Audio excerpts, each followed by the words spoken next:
Every generation of Pokemon presents two challenges: to be the very best and to catch them all. But how many Pokemon do you really need to catch to be the very best? To answer this question, there's really only one way to go about it: a challenge run.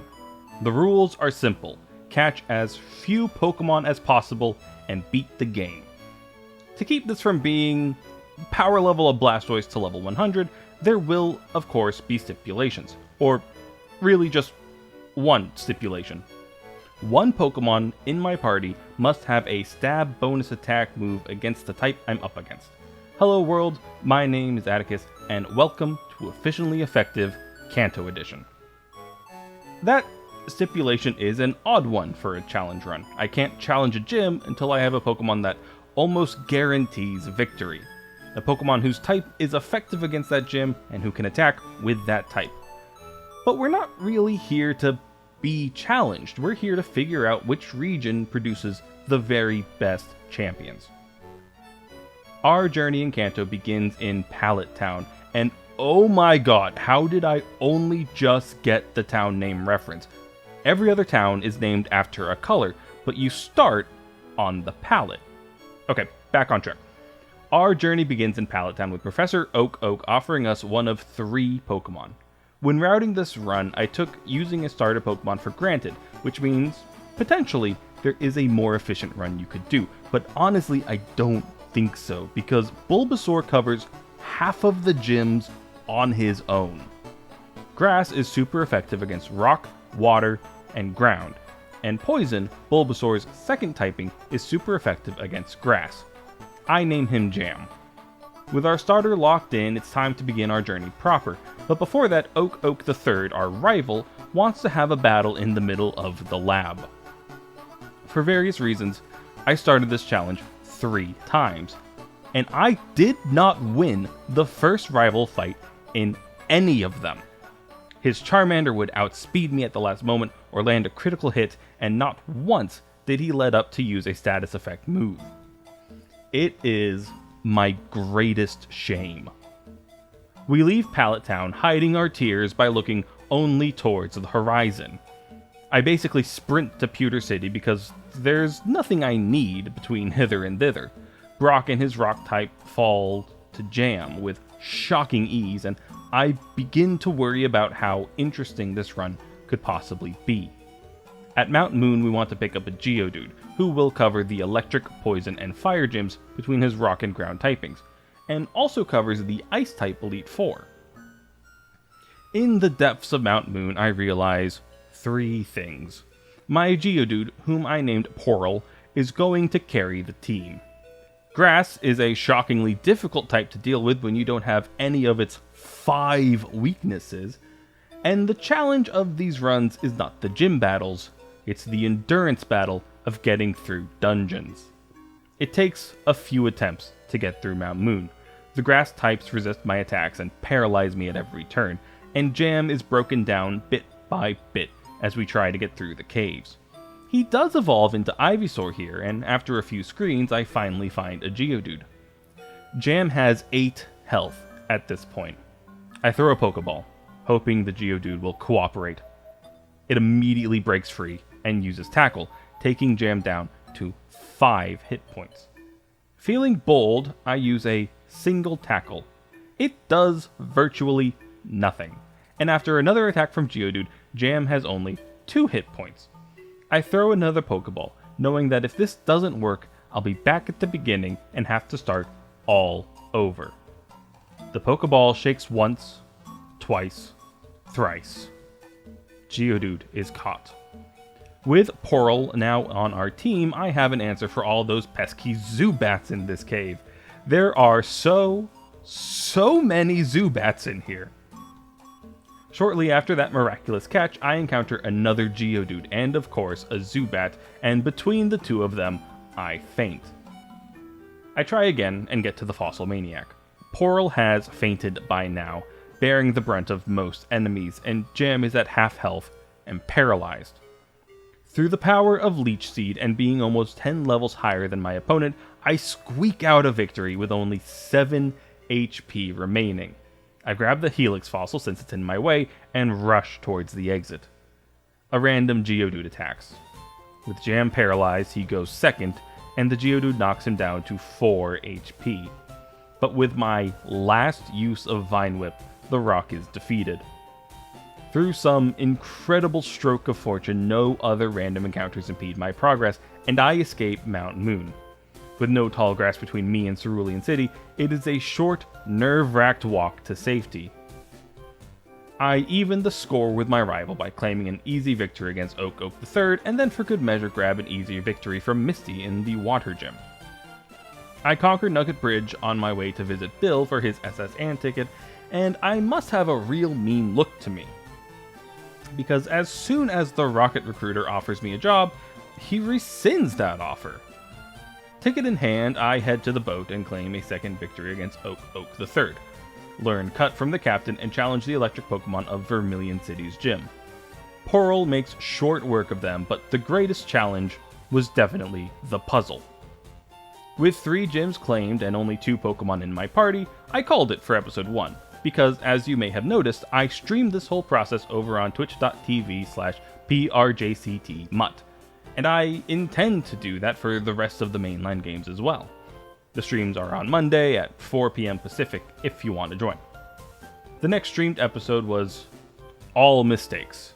I spent a good 30 minutes traversing the Dark Cave without the move Flash.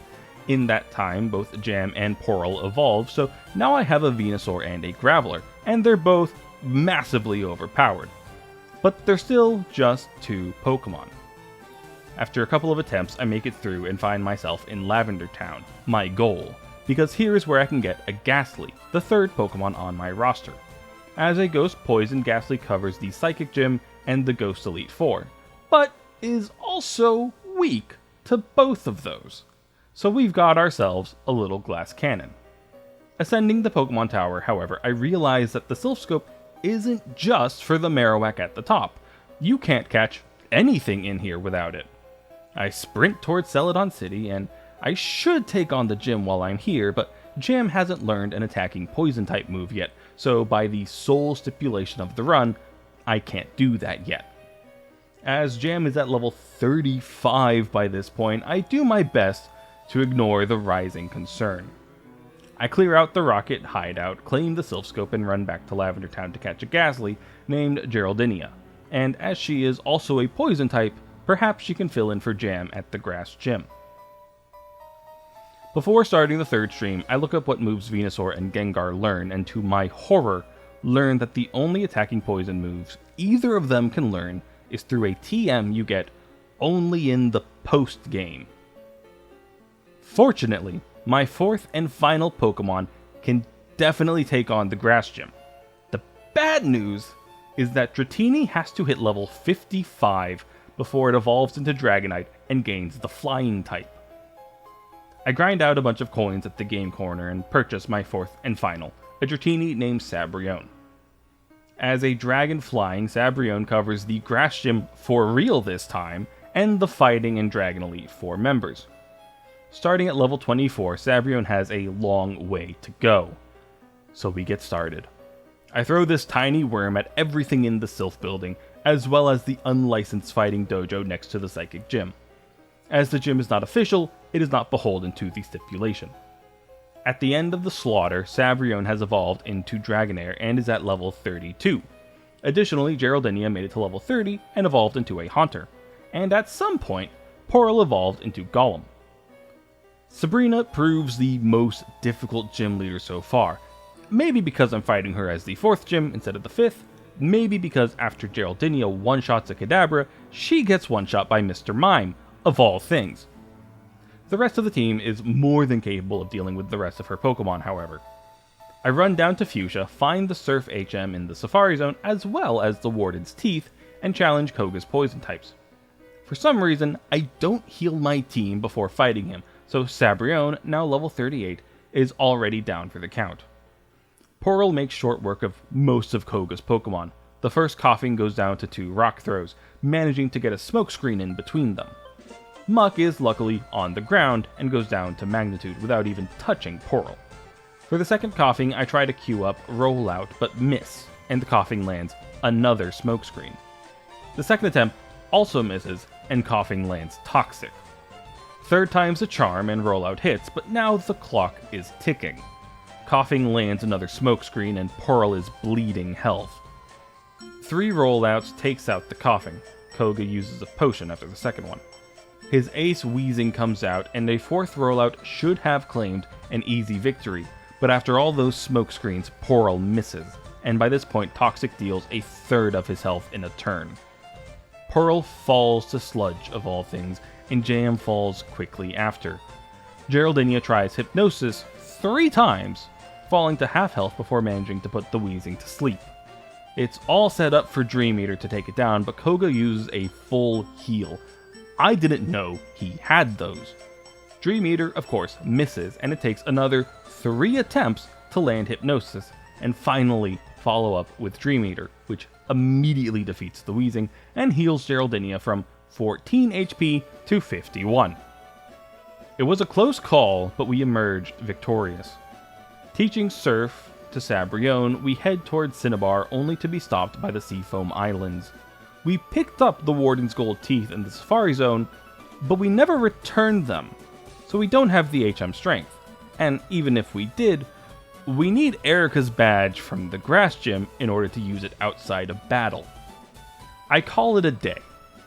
Between recording sessions, I look up where to find the HM Fly, because I'm pretty sure we can surf directly down to Cinnabar Island from Pallet Town, and it'd be easiest just to fly there.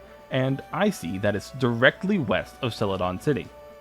The road to the west of Celadon City is Cycling Road, where you have to have a bike. As bikes cost more money than you can carry in the Kanto region, we need to find a bike voucher. Unfortunately, I do not remember where one could be. I run around aimlessly before giving up and searching online for the answer. You have to talk to the president of the Pokemon fan club, and he'll be so thankful, he'll give you $1 million in the form of a bike voucher. This whole ordeal took maybe 20 minutes, but in my head it feels like an hour. Especially because Fly is not on Cycling Road. It's above it. We didn't even need the bike. My second greatest shame in hand, and also the power of flight, I skipped the Seafoam Islands. I spend a lot of time lost and confused in the Cinnabar Manor before realizing the strange statues can be interacted with to open new paths. I find the key to the gym and challenge Blaine and his fire Pokemon. Pearl starts out with a rollout, warming up with a Growlithe that misses its Fire Blast, and then an Arcanine that doesn't. And an odd thing happens with the Arcanine. I outspeed it in the first turn, so rollout hits, and then it uses Fire Blast. And then it outspeeds Pearl in the second round, so it landed a second Fire Blast before falling to rollout.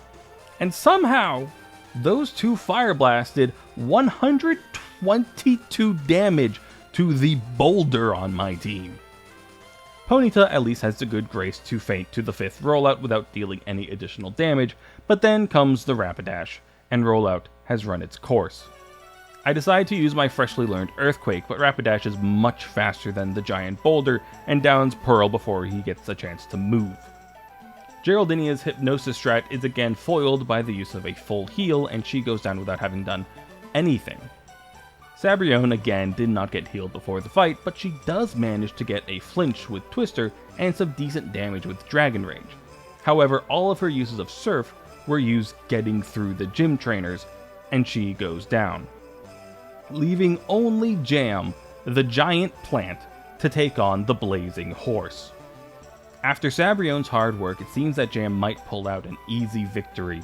All of its strongest moves seem to have been spent already, and it's only using Fire Spin. But Blaine still has a Hyper Potion.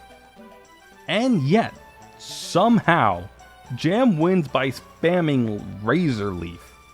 It's not the win I expected, but I'll take it. Bill shows up to show off the Sevi Isles, and I use this chance to grind Sabrione to level 55, so we can finally face Erica, since Giovanni won't open his gym until we do. Almost an hour later, neither gym puts up much of a fight. Erica, because we're 30 levels higher, and Giovanni because just about every ground type is 4 times weak to grass, and Jam isn't taking any prisoners. And with that, there's only the Elite Four. The stream had been going long, at least for me, so I call it there, but I worry about how long the next one will be. There's only the Elite Four left after all. My first attempt, Lorelei wipes the floor with me. Granted, Sabrione is the only Pokemon in the 50s. I try again after getting everyone else up to level 56 with Sabrione, but it's still a coin flip whether I beat Lorelei or not. Technically, Pearl, with his rock typing, should be taking on Lorelei, but most ice types are also water typed, or at least no water type moves, so Pearl actually can't be anywhere near this fight. Instead, Jam is in charge, but ice type Pokemon still know ice type moves, which are super effective against Jam. Basically, I need Jam to hit and hit hard, because he can one-shot a few of her Pokemon. If things work out well against Lorelei, I land crits instead of her. Slowbro doesn't get a yawn off, and Lapras doesn't obliterate my entire party. We get to take on Bruno, and Bruno's what the challenge is all about. We send out Sabrione to use Fly 5 times, and Bruno starts with an Onix. I'm not sure why he has the Rock Snake, but Sabrione does still know Surf, so he's down immediately. Fly one-shots almost everything else, and Bruno's down without breaking a sweat. Agatha and her ghost types are next, so we send out Geraldinea and come face to face with another Gengar. It makes sense. That's the only ghost type in this region. I try Shadow Ball and the opposing Gengar uses Double Team. My next two Shadow Balls miss, but Agatha's Gengar does not, and Geraldinea is down without taking a single one of her Pokemon. Between that Gengar and her second Pokemon, and Arbok of all things, my team goes down. Back to the Lorelei roulette. When I get to Agatha again, I try Hypnosis, and it works first time. Dream Eater one-shots her Gengar. Golbat comes out, and again, Hypnosis first try, Dream Eater one-shot. A Haunter is sent out, and I worry about it working a third time, so I use Shadow Ball, reducing it to a sliver of health, and the Haunter uses Curse, finishing itself off for me. I send Pearl out to deal with the Arbok, and for her final Gengar, I land a third first try Hypnosis. The Dream Eater doesn't quite one-shot, and it wakes up immediately, but a follow-up Shadow Ball does the trick, and now only Lance remains. He starts with a Gyarados, and I send out a Dragonite. It turns out, when you don't have a single electric-type move, Gyarados is actually quite the threat. It takes out my Dragonite. Jam is able to finish it off, and Aerodactyl makes the foolish mistake of using Whirlwind, which ends up with Pearl coming out. Pearl starts a rollout that warms up, taking out Aerodactyl, and then one-shots both of Lance's Dragonairs. All of a sudden, he has one Pokemon left, his level 60 Dragonite against my 3. Pearl misses a Rock Throw while Dragonite sets up a Safeguard, and then falls to Outrage. I send out Geraldinea hoping to interrupt with Hypnosis, but it misses, and all that's left is Jam. Outrage has run its course, however, and Dragonite is confused. Dragonite also 4 times resists Grass, so Jam's best hope for damage is Dragonite hurting itself. Using Synthesis to stay alive, Jam whittles Dragonite's health down with Cut, of all things, before the confusion wears off, and Dragonite uses Outrage again. Weathering the storm with the last uses of Synthesis, Dragonite is in the yellow and confused. There just might be a chance for victory. Another Cut, and another confused hit from Dragonite drops it tantalizingly close to the red. Another turn like that could be victory. A full restore from Lance dashes those hopes, and with a wing attack, Jam goes down. Back to the Lorelei roulette. Back to fishing for Hypnosis procs against Agatha. The next time I come face to face with Lance, I scour my TM list and I find an electric type move to teach Dragonite. Shockwave drops Gyarados to single-digit health, and Lance burns a full restore while Sabrione remains at almost full health. The Dragonairs fall to Twister, but not before afflicting Sabrione with Paralyze. An Outrage from Lance's Dragonite fells ours, and Jam is sent out to weather the storm, again whittling with Cut and Confusion. Lance's second full restore again snatches victory away from us, and Dragonite begins again to Outrage. This time, however, Geraldinea interrupts it with hypnosis, and Lance must have run out of items because he did nothing as Geraldinea's Dream Eaters took out his ace. He still has Aerodactyl, but the fossil was no match for Pearl, and with that, and with only 4 Pokemon, all under level 60, the Elite Four is beaten. But there's still the matter of the champion. Oak III has a decent team, but my 4 Pokemon are so well-rounded that I have an answer for anything he can throw at me. Pearl goes out first to take on his Pidgeot, getting Rollout going because that's usually a good bet. Oak III changes his Pidgeot out mid-battle, however, and his Rhydon tanks Rollout easy, almost taking out Pearl in the process. I follow suit, however, and send out Jam, who takes out Rhydon easily. Alakazam is met with Geraldinea's Shadow Ball, Gyarados is met with Sabrion's Shockwave, Pidgeot, again, is met with Pearl using a Rock Throw this time. Exeggutor puts up a decent struggle against Geraldinea, but ultimately falls, and at last, Charizard goes down to a single Rock Throw. All 4 of my Pokemon still standing. And with that, I have become Kanto's Pokemon champion with 4 super effective Pokemon. Ultimately, I felt some strain making it through the early dungeons, my diminutive party and the unceasing Zubats chipping away at my health and move pool resulted in a much more tense dungeon crawl than I expect from Pokemon, to the point where I felt genuine relief when I saw that flash of light signifying my escape. Most gym fights went about how you'd expect, but there were some surprises. While it didn't save him from defeat, Koga's tactics of Toxic and Smokescreen did take down the biggest threat on my team. I didn't know Fire Blast could do that much damage to a rock, even if it is special attack, and Sabrina well showcased the danger of a Glass Cannon matchup, where both Pokemon are super effective against each other. I also have a newfound appreciation for Gyarados. I almost always have an electric type, so I never really see it in action. But aside from that one major weakness, Water and Flying do a great job of covering for each other. We'll do a more in-depth look in the final video going over all of the regions, but I figure it'd be worth looking at what this team can't fight.